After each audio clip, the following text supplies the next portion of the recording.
Omitofo, salam budaya Sesiung, Secie, dan teman-teman semua. Hari ini kita akan berkunjung ke Wihara Lupan yang merupakan salah satu wihara tertua di Jakarta. Wihara Lupan ini terletak di Jalan Pinangsia.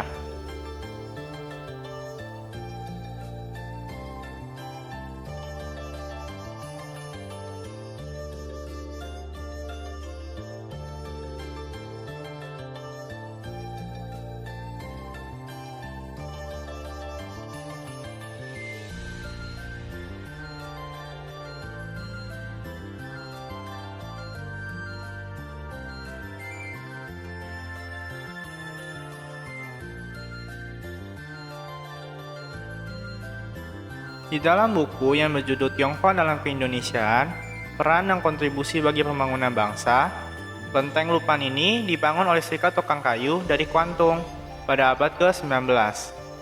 Kelenteng ini dibangun dan dipersembahkan secara khusus kepada Lupanpung yang mereka anggap sebagai dewa pelindung para tukang kayu. Selain di sini, ada dua lagi kelenteng yang dibangun oleh tukang kayu. Satu di selatan Kali Angke, dan satu lagi di Surabaya.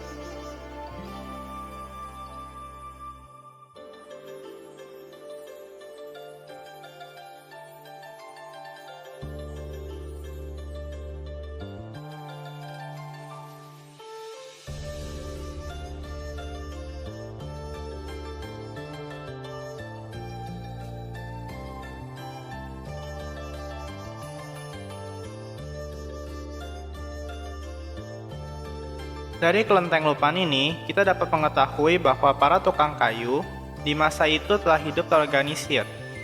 Mereka tinggal bersama dan pindah dari satu proyek ke proyek lainnya. Kalau sekarang mungkin mirip dengan serikat buruh atau ikatan profesi yang mengorganisir dirinya. Kelenteng ini juga mematahkan anggapan bahwa para orang Tionghoa yang datang ke Nusantara tidak memiliki keahlian apa-apa. Sebaliknya, orang-orang Tionghoa, khususnya yang datang dari daerah Kuantung, memiliki keahlian di bidang ukir, pahat, yang selanjutnya mewarnai seni ukir dan pahat di Indonesia.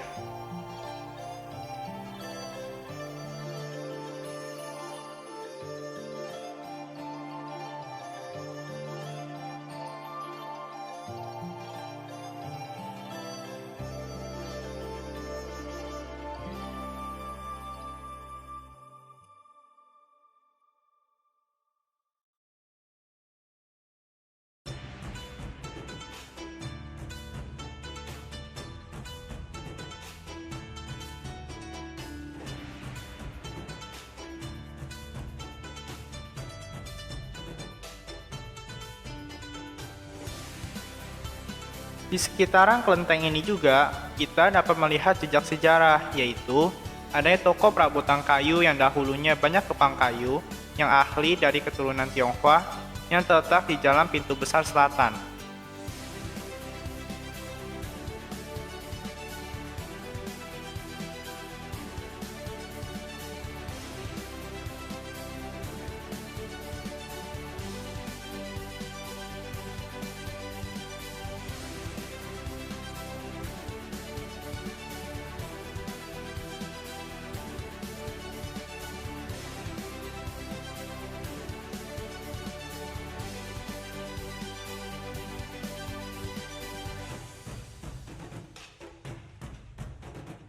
Lalu, siapakah Kongco Lupan?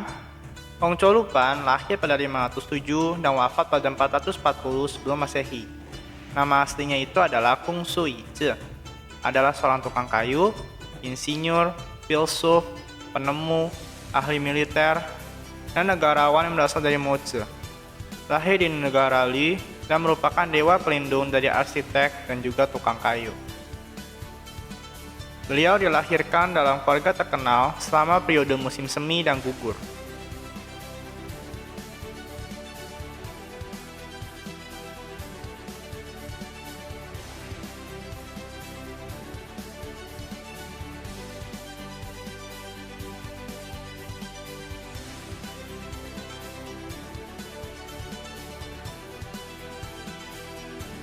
Lalu, bagaimana riwayat hidup Lupan? Lupan adalah orang yang jujur. Ia pintar, cekatan, dan terampil dalam menciptakan sesuatu. Ketika dia bekerja membuat pagoda Buddha di kota lain, dia membuat sebuah pesawat layang dari kayu. Kemudian, Lupan mencoba menaik pesawat kayu tersebut dan terbang. Akhirnya, dia pun sering-sering pulang kampung dengan naik pesawat kayu tersebut. Namun, tak ada orang yang tahu tentang hal tersebut. Hingga suatu saat, keluarganya mengetahui bahwa istri Lupan hamil. Padahal, Lupan sedang bekerja dalam waktu lama di luar kota. Setelah didesak oleh mertuanya yang merasa curiga, maka istrinya menceritakan bahwa Lupan sering pulang kampung menggunakan pesawat layang tersebut. Ketika perang meletus, Lupan juga pernah menciptakan pesawat layang dan menggunakannya untuk menyelidiki keadaan militer negara Sung. Selain pesawat layang kayu, dia juga menciptakan banyak alat seperti layang-layang, payung, gergaji, jembatan, dan lain-lain.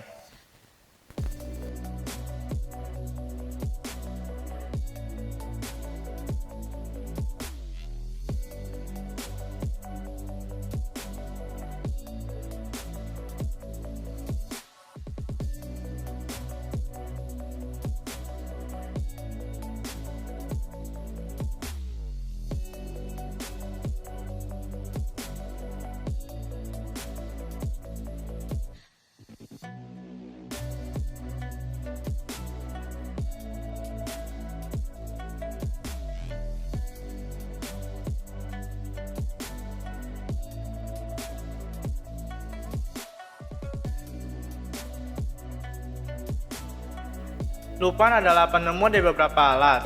Jadi penemuannya ini banyak ditulis di buku. Salah satunya yaitu Moche yang di bab 49 dan juga bab 50. Contoh penemuannya yaitu tangga awan yang digunakan untuk pengepungan gesit, pesawat layang kayu yang bisa terbang selama 3 hari tanpa menggunakan mesin, layangan kuno, alat untuk penguburan, kereta kayu yang dengan tenaga kuda dan juga kusir, dan masih banyak lagi penemuan-penemuan lainnya. Selain di kitab Moche, ada buku kitab-kitab lainnya yang mencatat penemuannya juga.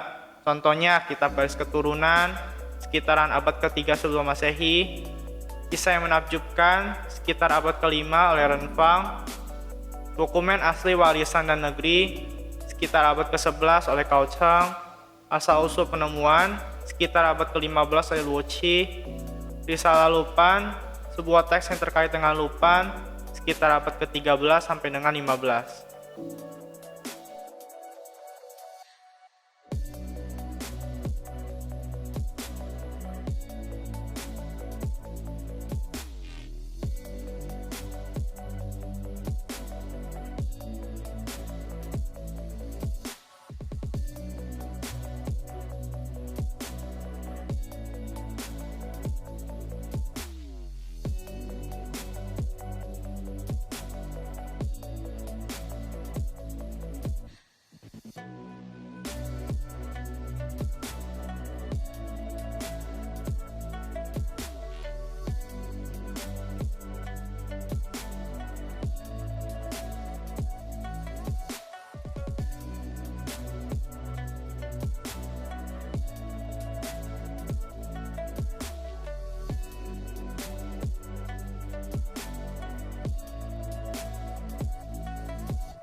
Baik Sesyong, Sicie, dan teman-teman semua, terima kasih sudah menonton video ini.